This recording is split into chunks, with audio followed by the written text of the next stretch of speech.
Esses dias eu tava lendo uma newsletter no Substack chamada Andrômeda e ela tava falando sobre o filme A Sociedade dos Poetas Mortos, que eu particularmente nunca assisti, mas depois que eu li essa newsletter eu fiquei com muita vontade de ver.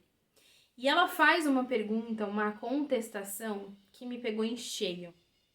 E ela fala mais ou menos, ela fala exatamente assim: quantas vezes nos pediram para caminhar igual aos outros, só para que nós não incomodemos?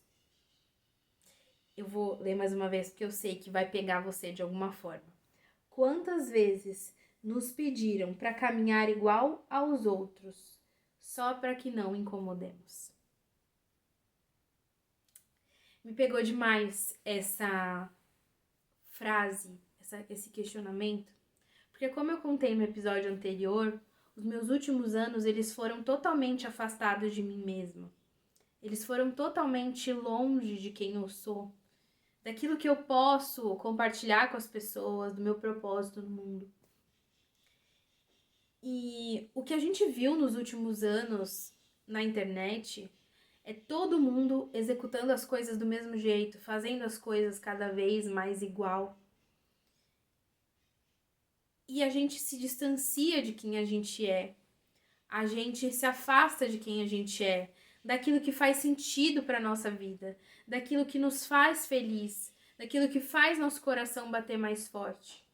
Porque a gente está preso nesses formatos, nesses passo a passos, nesses 5 dicas para tal coisa.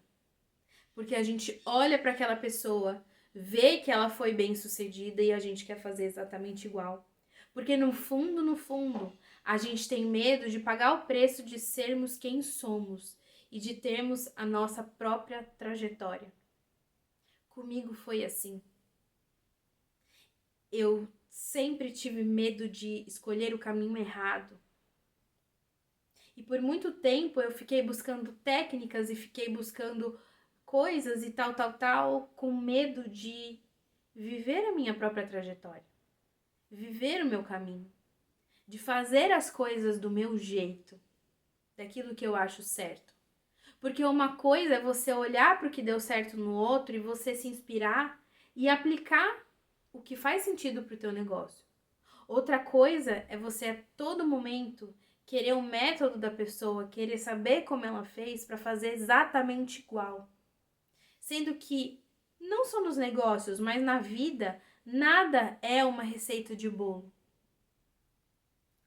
Tudo depende do contexto, de quem você é, para que você está aqui, para o que você foi chamado, quais são suas habilidades, dons, capacidades. Mas seguir o seu próprio caminho exige coragem, exige valentia, exige um quê de rebeldia. E exige você não permitir que as pessoas te calem, só porque para elas é mais fácil que você siga o caminho que se parece com elas. Para o mentor é muito mais fácil ter um mentorado que segue um caminho igual do que mentorar alguém que está fazendo um método diferente. Ninguém quer ser contestado, ninguém quer ser confrontado. Então, o grande ponto desse questionamento para mim foi: eu tô tentando caber no quê? Eu tô tentando ser parecida com quem, se não a mim mesma? E para quê? A minha vida vai passar e eu vou olhar para trás com alegria e orgulho de quem eu fui? Ou arrependida por ter vivido uma vida totalmente pautada naquilo que os outros me disseram que eu deveria viver? Quanto mais você se conhece, se reconhece e permite ouvir a sua intuição, ouvir aquilo que você tem dentro de si, mais você vai seguindo o seu caminho. Criador nos deu muitas capacidades e percepções e formas de perceber as coisas para que a gente trilhe o nosso próprio caminho com muita honestidade. Então eu não preciso a toda hora desconfiar de mim mesma e achar que sempre eu tô errada porque os outros fazem diferente de mim. E isso para mim foi uma descoberta não só em relação ao trabalho, mas, por exemplo, em relação à minha maternidade. Eu sempre contestei porque muitas pessoas dizem na internet que é normal você se sacrificar a todo tempo pelo seu filho, que é normal você ficar muito cansada, muito exausta dentro da maternidade. Eu nunca achei que isso fosse certo. E quando eu comecei a entender que eu poderia fazer a minha maternidade do meu jeito, isso me deu liberdade para ser quem eu sou. E para dizer, não, as coisas têm limites. Eu posso até em outro vídeo falar mais sobre isso. Mas a gente vive um momento de tanto medo de deixar traumas nas crianças que a gente muitas vezes prefere deixar o trauma na gente. A gente traz pra gente a exaustão. Por medo de deixar traumas, por medo de impor limites, por medo da criança chorar, por muitos e muitos medos. Somos uma geração que tem medo de se posicionar enquanto mães e enquanto pais. Então,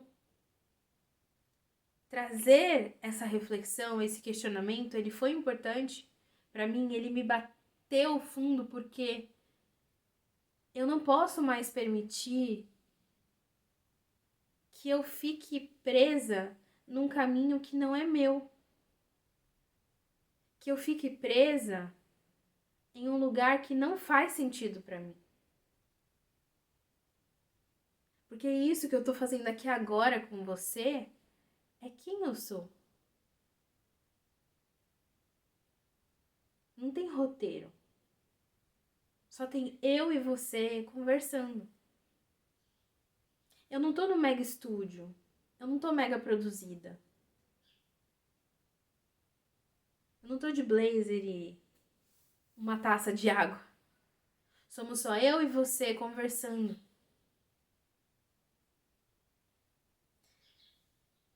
Então eu quero que você faça um combinado comigo de que a gente não vai permitir mais que nos calem para que a gente não atrapalhe os outros.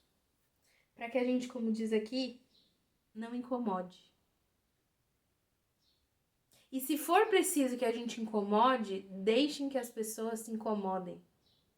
Porque o importante mesmo é que nós sejamos quem somos. É a nossa vida. Se a gente não se posicionar na nossa própria vida, quem é que vai? Se você gostou dessa reflexão, escreve aqui embaixo para mim. Até mais.